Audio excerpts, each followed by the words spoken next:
Menkes bersiap menaikkan iuran BPJS Kesehatan.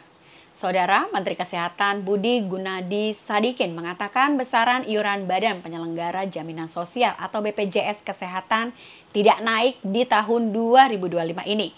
Namun, Budi mengisyaratkan iuran BPJS Kesehatan rencananya akan dinaikkan pada tahun 2026. Meski demikian, Budi belum bisa mengungkapkan besaran kenaikan iuran BPJS Kesehatan untuk tahun 2026 tersebut.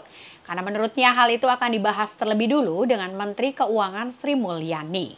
Dalam kesempatan itu, Menkes Budi sekaligus juga membantah kenaikan karena terkait anggaran BPJS Kesehatan dengan pemberlakuan kelas rawat inap standar atau KRIS.